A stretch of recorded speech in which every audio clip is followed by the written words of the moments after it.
Saludos a todas las personas que nos acompañan en esta entrevista. Mi nombre es Elani Romero Cruz y les doy la más cordial bienvenida a esta transmisión especial donde estaremos intentando acercar al pueblo puertorriqueño a los temas que más nos afectan, los cuales son nuestro sistema eléctrico, nuestra energía y por ende nuestra calidad de vida. Hoy tengo el privilegio de conversar con el ingeniero y abogado Ángel Rivera de la Cruz, un profesional que ha vivido el sistema energético desde todos los ángulos, técnico, legal y regulador. Y así como yo tuve el momento de conocerlo, para que todos ustedes lo conozcan también, Ángel sirvió por más de 20 años en la Marina de Estados Unidos, donde trabajó como oficial a bordo de submarinos y se especializó en el área de energía nuclear. Además de su formación técnica, completó un Juris Doctor en la Universidad de Puerto Rico, lo que le permitió unir el mundo de la ingeniería con el de la política pública. También fue comisionado del negociado de energía, donde participó en decisiones importantes para el sistema eléctrico del país, como la redacción del Plan Integrado de Recursos, el cual estaremos hablando del mismo más adelante. Y hoy, desde su firma New Energy Consulting Group, sigue aportando a la transformación energética de Puerto Rico. Con su experiencia desde adentro del sistema, nos acompaña hoy para ayudarnos a entender qué está ocurriendo en el sector eléctrico y qué se necesita hacer para mejorarlo de forma concreta y duradera. Así que bienvenido, Ángel. Muchas gracias, Elani, y saludos a ti y a toda tu audiencia. Saludos, claro que sí. Bueno, vamos a comenzar con esta entrevista que, como había conversado con usted anteriormente, realmente queremos que esto sea un conversatorio lo más sencillo para todas las personas, que podamos entender hacia dónde nos dirigimos. Así que me gustaría comenzar con lo que nadie entiende, lo que muchas personas tienen dudas con estos constantes apagones, continúan subiendo la factura de luz, pero muchas personas lo único que ven es el nombre de Luma, ¿verdad? Tal vez no vemos un Genera, vemos un Luma, vemos un negociado, pero como que no sabemos qué entidad se encarga de qué. Así que vamos a empezar por ahí. ¿Nos puede explicar qué entidades están realmente al mando del rumbo energético del país y quiénes son los que hoy están tomando las decisiones que afectan directamente a nuestro sistema eléctrico?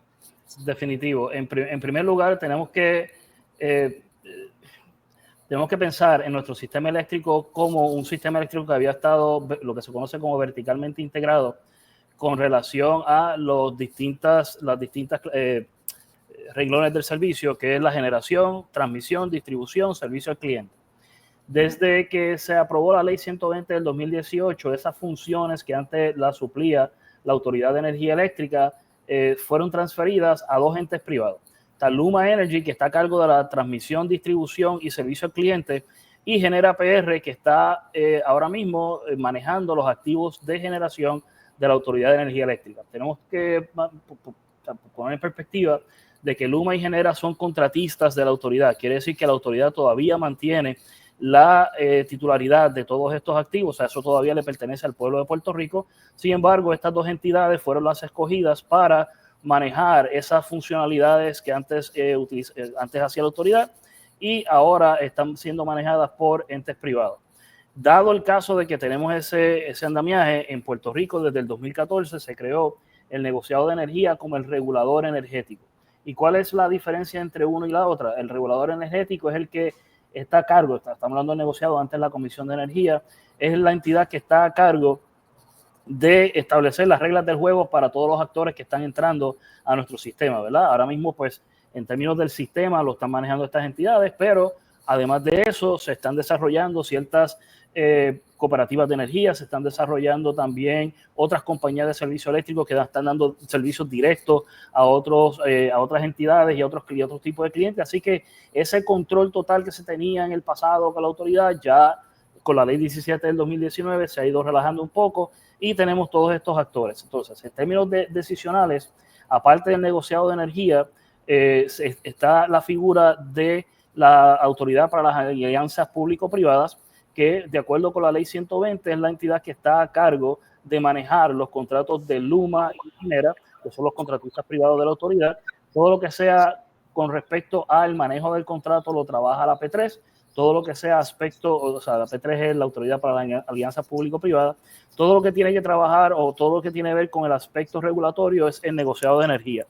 Además de eso, tenemos dos figuras adicionales, que es lo que se conoce como la oficina de COR3, que es la oficina que maneja los fondos federales de todos los subrecipientes que hay en Puerto Rico, incluyendo la Autoridad de Energía Eléctrica. Por lo tanto, es la entidad que está a cargo de asegurarse de que los fondos, primero que todo, que Luma, a nombre de la autoridad, presente todas las solicitudes para reparaciones del sistema, para acceder a esos fondos federales que se habían otorgado luego del huracán María. Y COR3 es la entidad que es la conexión entre FEMA y el gobierno de Puerto Rico.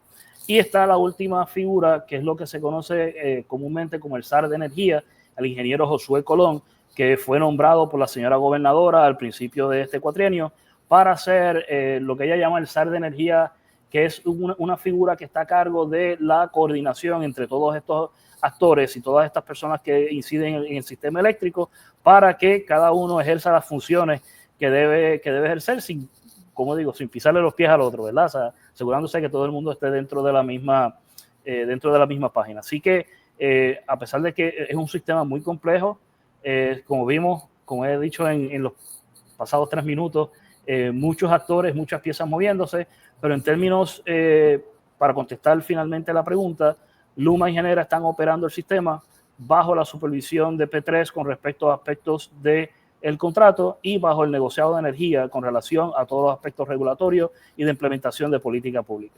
Voy a parar ahí porque esto era un conversatorio y si sigo, pues me quedo aquí hablando toda la noche. Pero está muy buena esa explicación. Tocó, ¿verdad?, cada entidad y lo que, ¿verdad?, cuál sería su rol. Así que muchas gracias por esa explicación. Algo muy importante que dijo es que realmente es un sector complicado y que tiene muchos actores operando. Y sobre eso mismo, ¿verdad?, voy a enlazarlo con la siguiente pregunta, que va relacionada a los cambios que van en este cuatrienio. El gobierno ya ha presentado algunos proyectos de ley, también están las órdenes ejecutivas y otras acciones que buscan cambiar cómo se maneja el sistema energético del país. Algunas de estas medidas han generado algún tipo de preocupación, ya que, ¿verdad?, se dice que podría afectar la independencia del negociado de energía, que, como usted mencionó, en Arroz y Habichuela, mi gente, es la entidad que regula el sistema eléctrico, fiscaliza las compañías y tiene la responsabilidad de asegurar que todo lo que se haga, ¿verdad?, principalmente tiene que estar pensado en el bienestar del pueblo. Así que me gustaría preguntarle, ¿cuáles de estas medidas usted considera más relevantes en el país? ¿Cuáles podrían estar afectando el sistema y cuáles, ¿verdad?, podrían mejorarlo? Okay. Primero que todo, quiero categorizar el negociado de energía, ¿verdad? Es un ente independiente. A pesar de que sus comisionados, son 5 comisionados, todas las decisiones se toman de manera colegiada, o sea, en otras palabras, en votación de 5-0, 4-1 o 3-2, ¿verdad? Esa es la manera en que el negociado emite sus determinaciones. Los comisionados, a pesar de que son nombrados por el gobernador o por la gobernadora y confirmados por el Senado, una vez están confirmados, tienen total independencia. En otras palabras, al contrario a cualquier otro jefe de agencia, donde la gobernadora o el gobernador de turno puede removerlos a su libre albedrío, los comisionados son independientes precisamente para garantizar, ¿verdad?, que no haya una influencia indebida de otros agentes externos. Así que, en cuanto a esa independencia, para contestar su pregunta, las primeras leyes que se aprobaron en este año fueron la Ley 1, la Ley 2 del 2025. La Ley 1 es una ley que eliminó ciertas metas intermedias que había con relación a recursos renovables, manteniendo la meta final del 2050 de que toda la generación a nivel de Puerto Rico se genere a través de 100% de fuentes renovables. También se eliminó una meta intermedia, una meta que había para el 2040 del 30% de eficiencia energética. Y en ese sentido, lo que la gobernadora estaba haciendo era estableciendo la política pública que ella entiende que debe seguir el sistema. Entonces, dentro de esa independencia del negociado, a pesar de que es un ente que es independiente del sistema o el aparato gubernamental, el negociado está obligado por ley a ejecutar esa política pública. O sea, en otras palabras, la política pública cambia y cómo afecta esa ley en específico al negociado. En términos de sus poderes regulatorios no lo afecta, ¿verdad? Porque primero que todo, la ley 1 del 2025 no prohíbe la energía renovable. Lo que estaba diciendo era que esas metas intermedias que no se habían alcanzado, o que estaban prestas a no ser alcanzadas en los tiempos que se estaban diciendo, se van a eliminar para otorgarle flexibilidad a las personas que están decidiendo, ¿verdad?, cómo es que vamos a manejar nuestro sistema de generación para que no haya una tecnología preferida por encima de otra en esos términos. Entonces, el negociado en su poder regulatorio, lo que hizo, que sé que vamos a hablar del Plan Integrado de Recursos más adelante, pero una de las cosas que esa ley tuvo, uno de los efectos que tuvo esa ley fue que el negociado de energía retrasó por unos 6 meses la presentación del Plan Integrado, unos 5 meses, la presentación del Plan Integrado de Recursos para poder acomodar ese nuevo cambio en la política pública energética.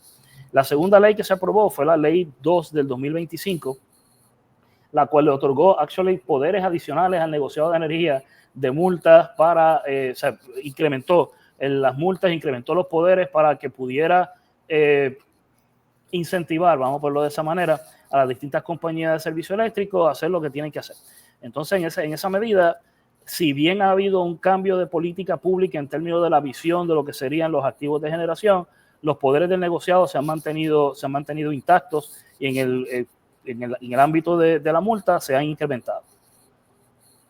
Así que se podría decir, ¿verdad?, que esa segunda ley, como usted mencionó, pues le dio algún tipo de más poder al negociado en cuestión de lo que deben hacer. Ahora sí, por ejemplo, o sea, en el pasado había una restricción de $25,000 por día. Ahora entiendo que está alrededor de $150,000 por día. O sea, que eso es un incentivo bastante fuerte para que estas compañías privadas hagan lo que tienen que hacer y cumplan con la política pública energética, que para eso es que está negociado allí, ¿verdad? Para implementar la política pública energética según aprobada por nuestro esquema constitucional. Y como usted bien mencionó, vamos a hablar sobre el Plan Integrado de Recursos.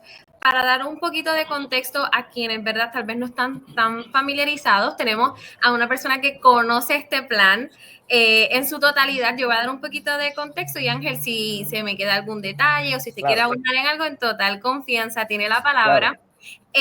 Y todo esto, ¿verdad?, es con el fin de continuar entendiendo el sistema eléctrico de Puerto Rico. Este plan lo desarrolla la Autoridad de Energía Eléctrica, pero tuvo que ser aprobado por el negociado de energía. En este plan se define qué tipo de energía se va a usar, qué proyectos se van a priorizar, cuánto va a costar y en cuánto tiempo se supone que sea implementado. Así que esto, como quien dice, traza una ruta que debe seguir el sistema eléctrico. Usted, como mencioné, participó en el proceso de aprobación de este plan, así que me gustaría saber qué es exactamente este plan integrado de recursos, cómo fue el proceso de aprobación y qué rol juega, ¿verdad?, el negociado de energía en él, ya que primero lo creó la autoridad, sin embargo, tuvo que haber sido aprobado por el negociado. Así que para conocer un poquito cómo fue este plan y el impacto que se supone tenga en el sistema eléctrico. Claro. Primero que todo, el Plan Integrado de Recursos es una herramienta, perdonando la redundancia, de planificación a largo plazo. Esa noción de esa herramienta se introdujo a nuestra política pública bajo la Ley 57 del 2014. Hasta ese momento, la autoridad no tenía una forma o unas herramientas rigurosas de planificación a largo plazo. En otras palabras, ¿qué va a pasar de aquí a 20 años y cuáles son las acciones que tenemos que tomar en los próximos 5 años para poder dirigirnos hacia esas metas o hacia esa dirección? Lo que hace el plan es que optimiza los recursos de generación y ciertos recursos de transmisión para que la mezcla de estos recursos sea la de menor costo posible, siguiendo todo el esquema y todo el andamiaje legal y de política pública para poder cumplir con la demanda energética en los próximos 20 años. En otras palabras, es un proceso de optimización de cuál es la mezcla idónea que nosotros tenemos que tener en nuestro sistema y que tenemos que desarrollar en nuestros sistemas para poder cumplir con la demanda energética proyectada en un horizonte de 20 años. Entonces, eso es bien importante porque si uno si uno no planifica, básicamente está planificando para el fracaso, ¿verdad? Que hasta cierta medida fue uno de los problemas que tuvo la autoridad en los pasados años antes de la ley 57. Ese plan lo que hace es que toma en consideración todos los recursos disponibles o todos los recursos que pueden estar disponibles, ¿verdad? En otras palabras, le podemos decir, mira, tenemos disponible sistema de utilidad de placas solares, tenemos disponible sistema distribuido, tenemos disponible RICE, tenemos disponible ciclos combinados, o sea, básicamente se le da todas estas entradas. Además de eso, se le establecen cuáles son los parámetros de la política pública, ¿verdad? En el Plan Integrado de Recursos que se aprobó por el negociado en el 2020, había la política pública del 40% de generación a base de energía renovable para el 2025. Por eso es que los resultados que se vieron en ese Plan Integrado de Recursos estaban bastante cargados hacia la era renovable. ¿Por qué? Porque el plan tenía que cumplir con la política pública energética establecida en aquel momento. Entonces, como bien usted dice, la autoridad en aquel entonces, Luma es la encargada ahora bajo el contrato de mantenimiento del sistema de transmisión y distribución de preparar ese plan, pero ese plan se tiene que traer al negociado de energía. Como regulador, el negociado es el que tiene que aprobarlo. Y ese plan integrado se aprueba mediante un proceso adjudicativo. ¿Y qué quiere decir eso?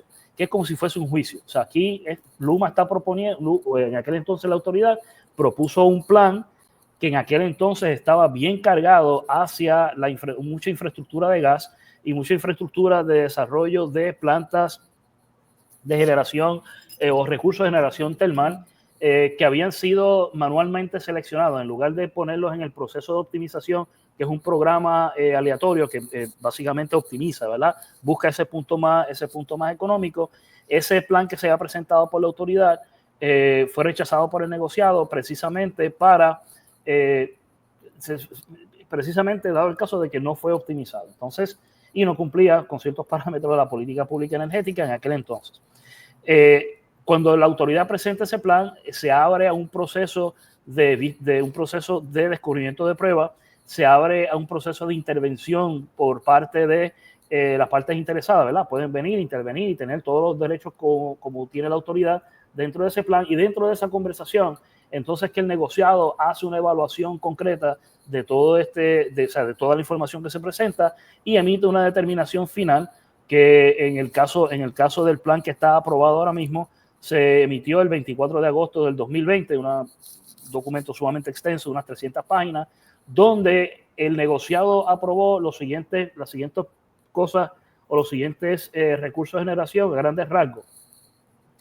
Se había aprobado unos 3.750 megavatios de fuentes renovables de generación que estaban pues, básicamente cargados al área de solar fotovoltaica, que es la más abundante aquí en Puerto Rico. Se requería también unos 1.500 megavatios de batería y el retiro de unas unidades de vapor de la Autoridad de Energía Eléctrica en la medida en que se desarrollaran estos recursos de energía renovable. Esto es a grandes rasgos, ¿verdad? Esto no es todo lo que tenía el plan, pero eran los elementos más importantes de ese desarrollo.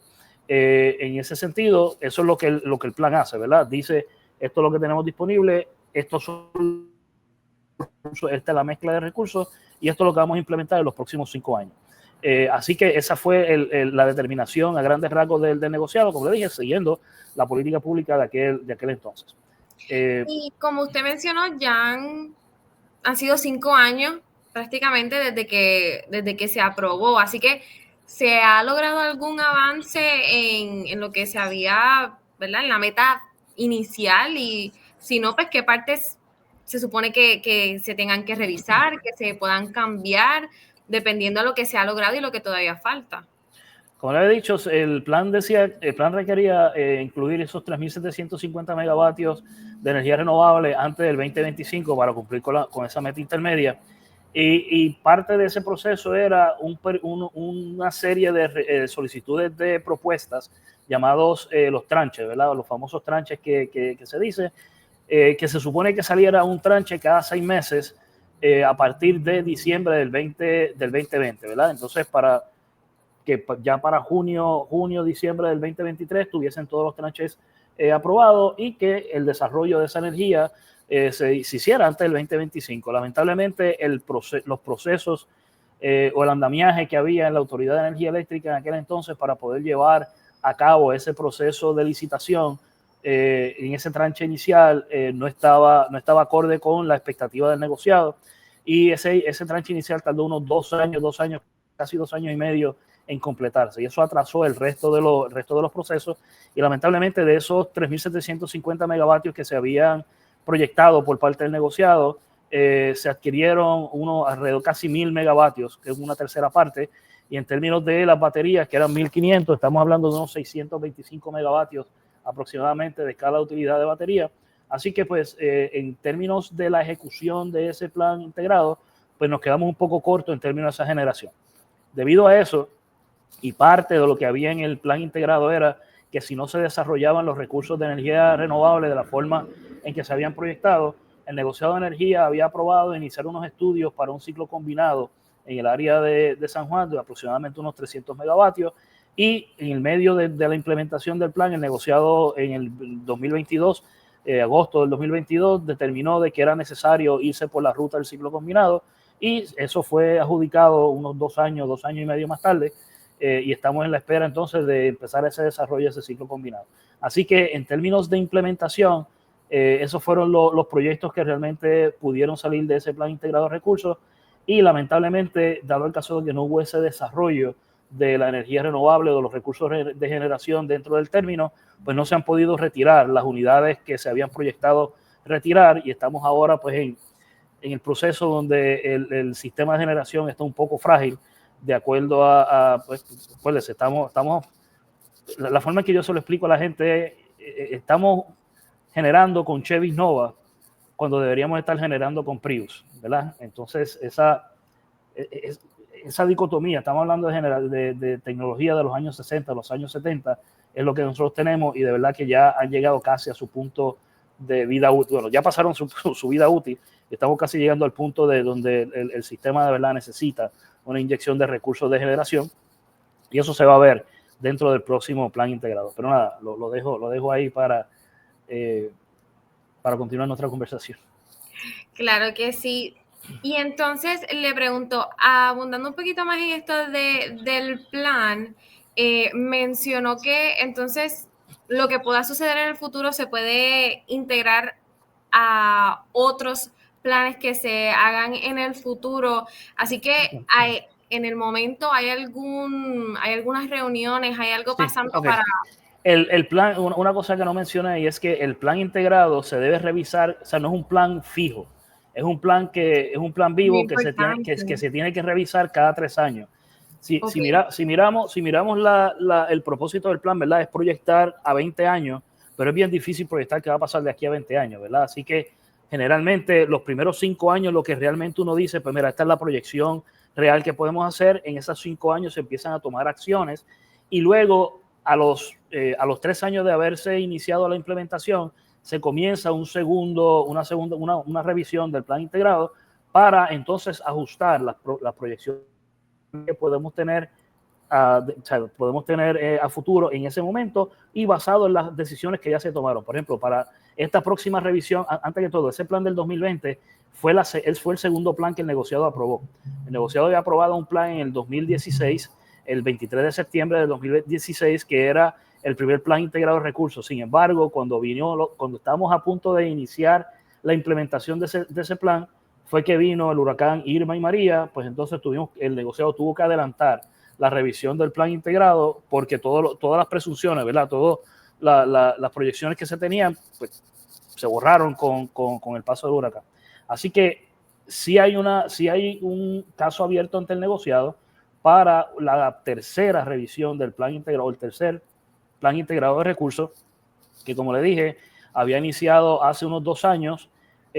Luma había presentado lo que se conoce como los intermediate filings, se había presentado 2 informes preliminares del plan integrado en noviembre y en marzo de este año, y estaba presto a mayo 16, o sea, unos 12 días, se suponía que presentara el nuevo plan para entonces iniciar el próximo ciclo de evaluación. Sin embargo, por la ley 1 del 2025, el negociado decidió posponer la presentación del próximo plan integrado de recursos hasta octubre 26 de este año, para darle la oportunidad a Luma de integrar esas disposiciones de la nueva política pública energética en su análisis.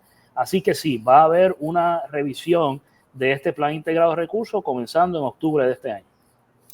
Ok, importante esa fecha. Entonces, en el mes de octubre tendremos, ¿verdad?, esa reunión y veremos también qué sucede luego de eso, ¿verdad?, viendo nuestro panorama actual y esas proyecciones que se tienen de lo que viviremos tan cercano como en este verano.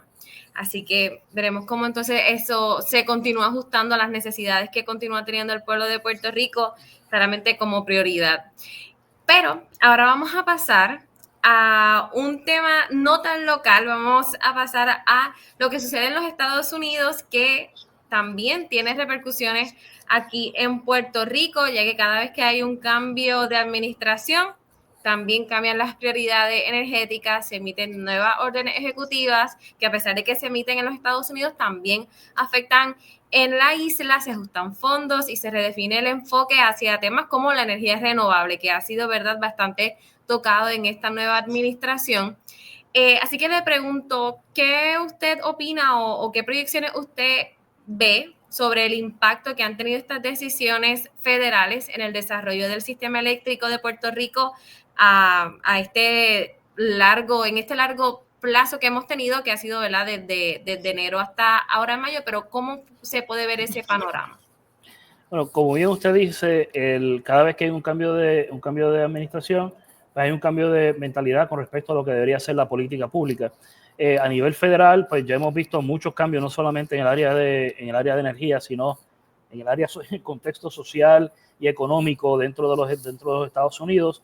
La filosofía o la visión del nuevo presidente de los Estados Unidos, el presidente Trump, es que se debe mover a una tipo de tecnología a base de fuente de combustible, ya sea combustible fósil, gas natural o carbón. Él ha mencionado estas tecnologías, y lo que está buscando es tratar de crear para lo que él entiende que es capacidad firme.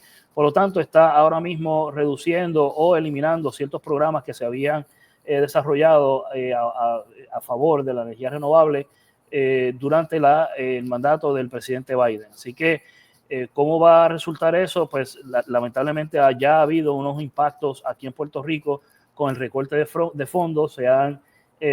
Se congelaron muchas de las subvenciones que el Departamento de Energía, la EPA y otras agencias federales habían concedido aquí en Puerto Rico para desarrollo de energía renovable. Se congelaron, se eliminaron, otras se redirigieron. Y eso pues es lamentablemente es la nueva realidad, no digo lamentablemente, sino que esa es la nueva realidad de la política pública en los Estados Unidos, que, como usted bien dice, basado en los fondos federales y la manera en que los van a dirigir, pues lo están poniendo en otra dirección que distinta a la que había pasado en los últimos 4 años. Y, ¿verdad?, viendo este panorama actual, ¿qué podemos esperar en un largo plazo? En términos de estos cambios en el sistema, ya no estamos enfocados en lo que es la energía renovable, están viendo otro tipo de tecnología, se están viendo afectados algunos proyectos que están enfocados en lo que es la energía renovable. Así que ya vimos a corto plazo estos recortes de fondos, cómo estas estructuras están cambiando. En un largo plazo, ¿cómo se puede ver este panorama? Sí. Aquí en Puerto Rico, en términos de desarrollo del sistema, el plan integrado de recursos es la herramienta a utilizarse. Cualquier inversión en el sistema que se haga a esa escala tiene que seguir los parámetros del plan integrado. ¿Qué va a suceder? Como le dije, en términos de la planificación, el programa de optimización que se utiliza da resultados basados en las restricciones que se le ponen al principio. O sea, en cierta medida se decía, pues 40% de nuestra generación tiene que ser a base de fuentes renovables para el 2025, y el plan escogía 40% para el 2025. El plan, no, perdóname, el programa de optimización. Lo que va a suceder ahora es que las fuentes de energía renovables van a competir con las fuentes de recursos tradicionales dentro del programa del Plan Integrado de Recursos. Así que en la medida en que esos recursos renovables puedan competir en términos de confiabilidad, en términos de capacidad y en términos de despacho con estas fuentes de energía renovable, pues hay una probabilidad de que sean escogidos dentro de esa cartera de recursos que se requiere para suplir nuestra demanda. En la medida en que no sea competitivo, pues otros recursos van a ser desarrollados dentro del plan. Así que en términos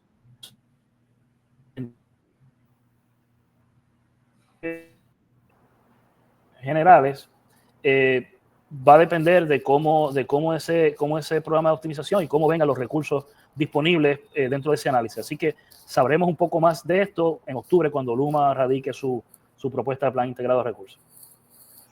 Ok, así que pues tenemos que continuar esperando un poquito más, unos mesecitos más para entonces ver los resultados de esta reunión en octubre, para entonces ver cómo continuamos manejando la situación aquí en el país. Pero bueno, vamos a continuar entonces tocando otros temas. Ya hablamos acerca del plan, hablamos sobre quiénes son los que controlan, ¿verdad? O hablamos sobre cada posición de cada entidad y sus respectivas responsabilidades. Así que ahora vamos a hablar un poco sobre usted, ya que no es común encontrar a alguien que haya trabajado en el sistema energético de tantos ángulos. Usted ha trabajado desde la ingeniería, el derecho y la regulación, y también para que las personas conozcan un poquito de qué usted continúa haciendo en el sistema. Así que, ¿cómo ha logrado integrar estos tres mundos a lo largo de su carrera y de qué forma esa combinación le ha ayudado a entender y también hasta proponer soluciones a los retos que está enfrentando el sistema eléctrico de Puerto Rico?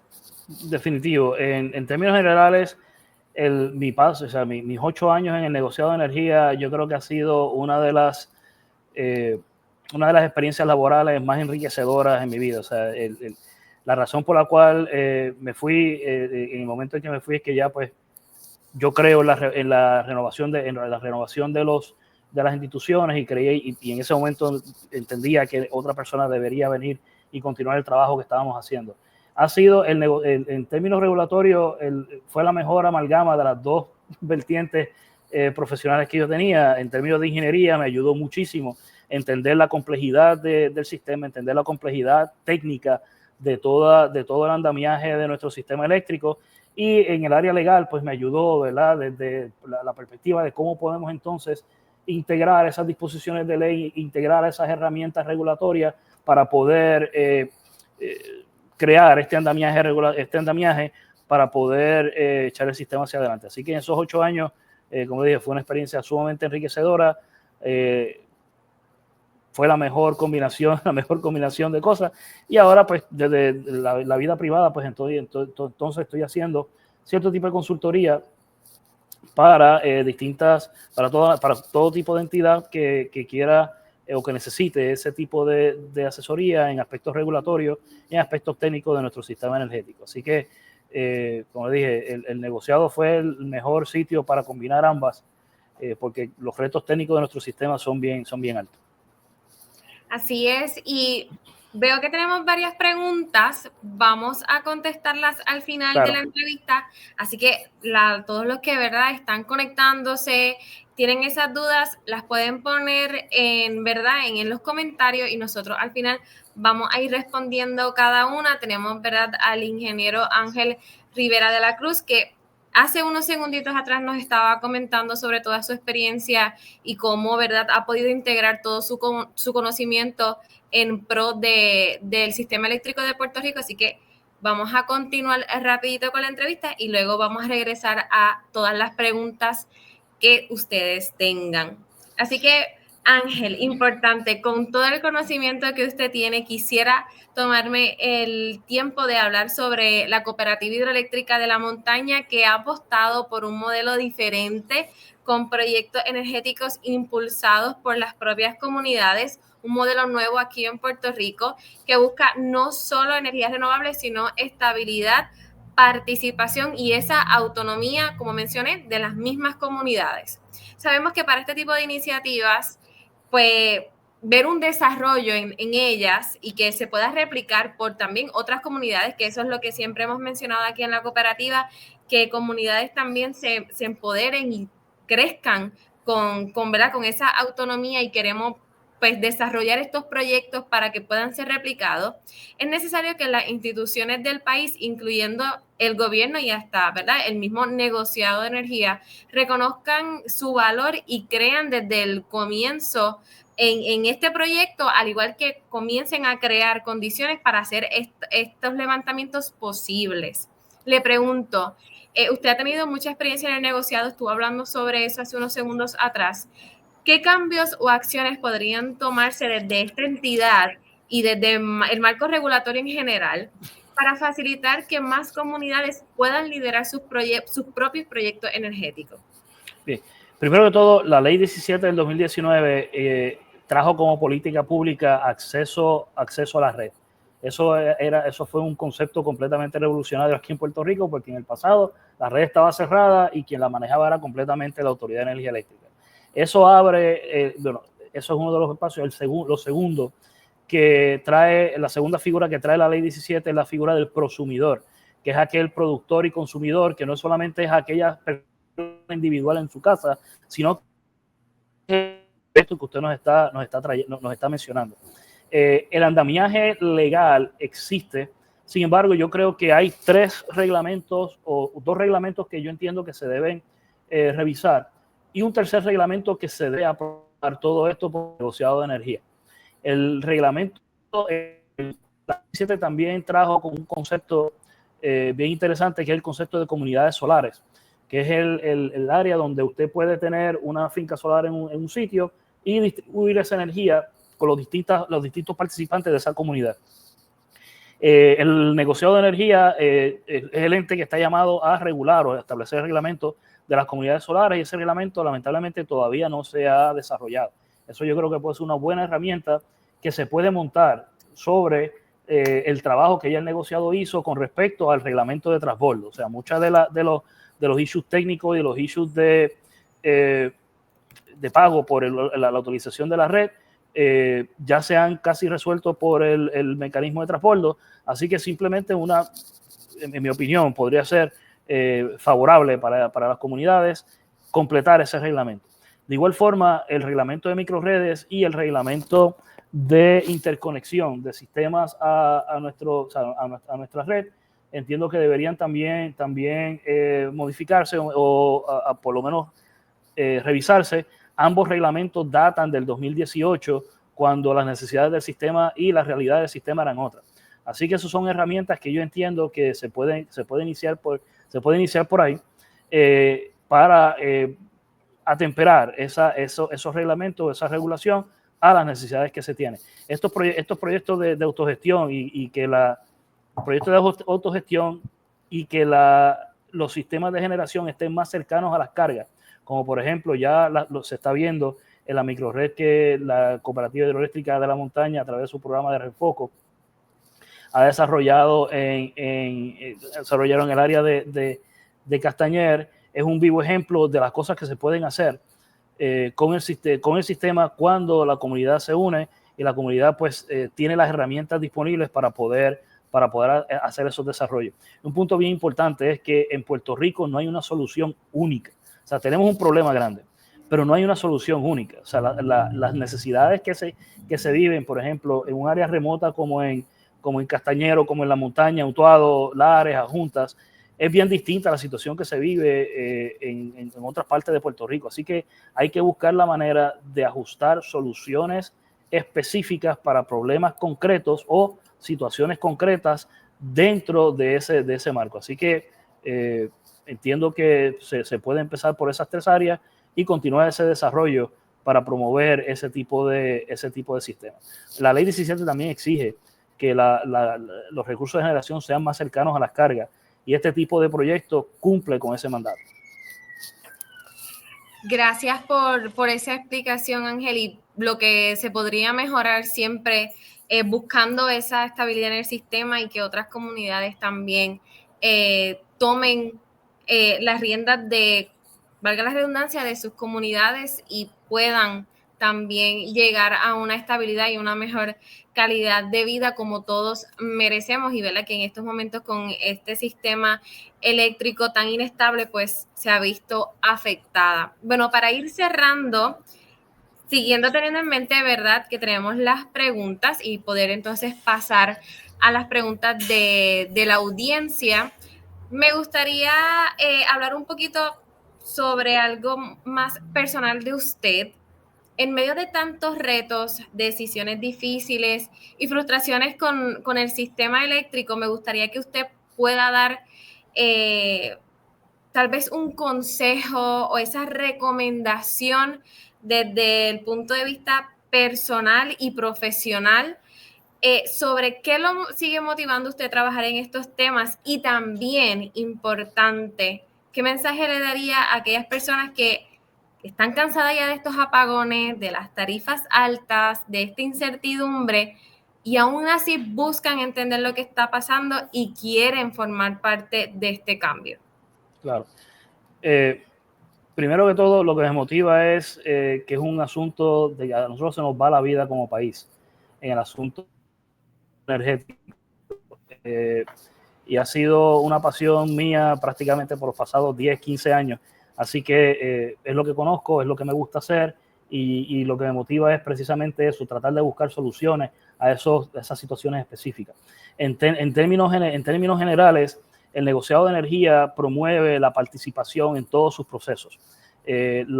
Por ejemplo, el Plan Integrado de Recursos, la revisión tarifaria que viene ahora en este verano, la Oficina Independiente de Protección al Consumidor ha estado haciendo unos talleres de cómo manejar los sistemas de negociado y cómo tener una participación ciudadana efectiva dentro de esos procesos.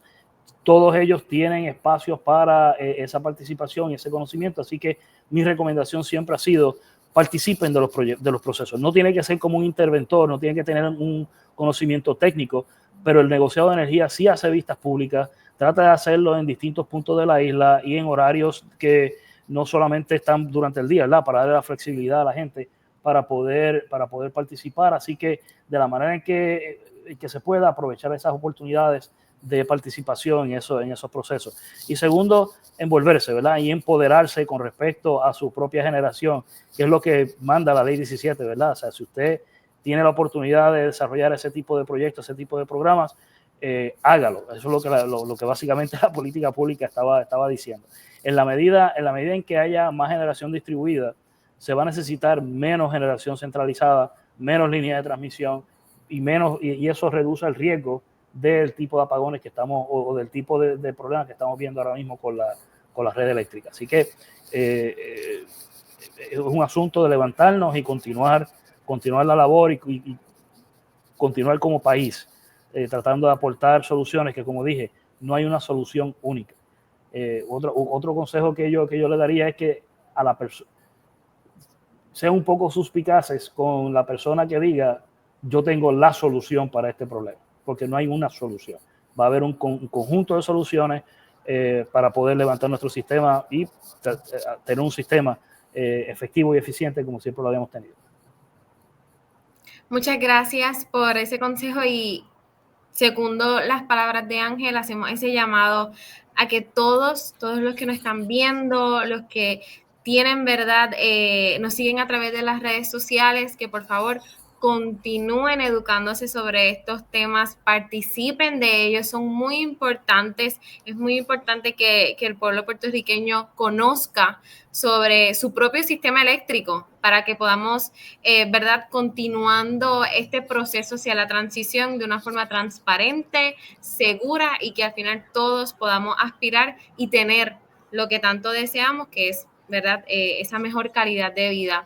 Así que vamos ahora rapidito a las preguntas. Tenemos 2 preguntas de Eldo Acuña Padilla. Él dice lo siguiente: estimados, saludos desde Chile, saludos. Una consulta genérica, ¿el mercado de su país es marginalista u otro modelo? Sí. Eldo, primero de todo, muchas gracias por la pregunta, y disculpe que tuvimos que esperar al final para poder contestarla. En términos generales, en Puerto Rico no tenemos un mercado de energía como en otros países. Cuando decimos no es un mercado abierto todavía o a libre competencia. La forma en que se trabaja es que se tiene una compañía centralizada, en este caso Luma es la que está proveyendo el servicio de transmisión y distribución y genera de generación. Además de eso, el sistema, el operador, le compra energía a productores independientes que han hecho contratos a largo plazo con la Autoridad de Energía Eléctrica para vender su generación. El negociado de energía tiene un mandato bajo la ley 17 del 2019 de hacer un estudio para ver la posibilidad de abrir a Puerto Rico un mercado de energía. En términos generales, los servicios a través de la red se proveen de esa manera. Ahora bien, nada impide que una persona contrate su generación con algún otro productor independiente, utilizando la red mediante el mecanismo de transbordo que el negociado de energía ya lo ha aprobado. O sea, básicamente la gente contrata la electricidad a través de ese generador y la potencia ya está contratada con la Autoridad de Energía Eléctrica. Ese mecanismo todavía está en el proceso de ser implementado en Puerto Rico. Y lo otro que también se hace es que compañías, por ejemplo, compañías farmacéuticas, industriales y comerciales grandes, contratan también generación detrás del metro a un proveedor de tercero para vender la energía. Ese tipo de servicio también está regulado por el negociado de energía, pero no hay un mercado de energía como tal, sino que tenemos un distribuidor que obtiene la generación de productores independientes y le da servicio a la isla. La segunda pregunta menciona, Ángel, ¿qué está haciendo Puerto Rico para asegurar la inercia de sistema? Puesto que veo que están planificando la inclusión de plantas solares. Sí. En términos generales, el Plan Integrado de Recursos aprobado en el año 2020 requería la conversión de ciertas unidades de generación térmica, específicamente localizadas en el área de San Juan, como condensadores sincrónicos para proveerle inercia al sistema. Sin embargo, esos retiros no se pudieron dar, dado el caso de que no se desarrollaron recursos suficientes para hacer esa sustitución. Ahora mismo, Puerto Rico tiene una penetración de energía distribuida bien alta y estamos empezando a encontrar problemas de regulación tanto de voltaje y mayormente de frecuencia. Y lo segundo que está aportando a ese problema es que nuestros generadores son bien inflexibles, en el sentido de que no pueden bajar carga durante el día y subir rápidamente haciendo la rampa por la noche una vez el sol se va. Así que hemos estado teniendo ese problema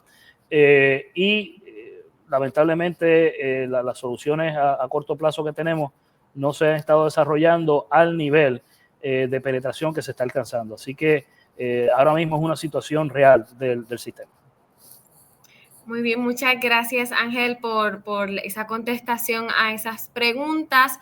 Por otra parte, rapidito, notificarle a Rosa Corraliza, ella está mencionando algo sobre el programa Acceso Solar, que ya se van a estar contactando con usted de forma personal, y también a Cristian Martínez, que hizo un comentario sobre un taller ¿verdad? que quieren asistir, así que vamos también a estar atendiendo esas solicitudes de forma personal. Si alguien tiene alguna otra pregunta para Ángel, él está aquí respondiendo las preguntas de todos. Ya respondió 2 preguntas de Eldo sobre lo que sería el sistema eléctrico. Claro que sí, Cristian.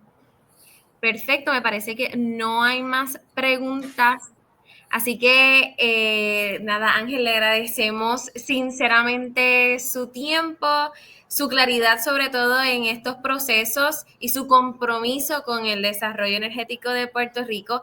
Estas conversaciones nos ayudan a acercar al pueblo a estos temas que nos afectan a diario y a entender que sí hay personas trabajando con seriedad y tienen esa experiencia para buscar esas soluciones. También le agradecemos por contestar estas preguntas de esta persona de Chile. Continuamos expandiendo el conocimiento de lo que está pasando en Puerto Rico y cómo estamos intentando buscar esa transición.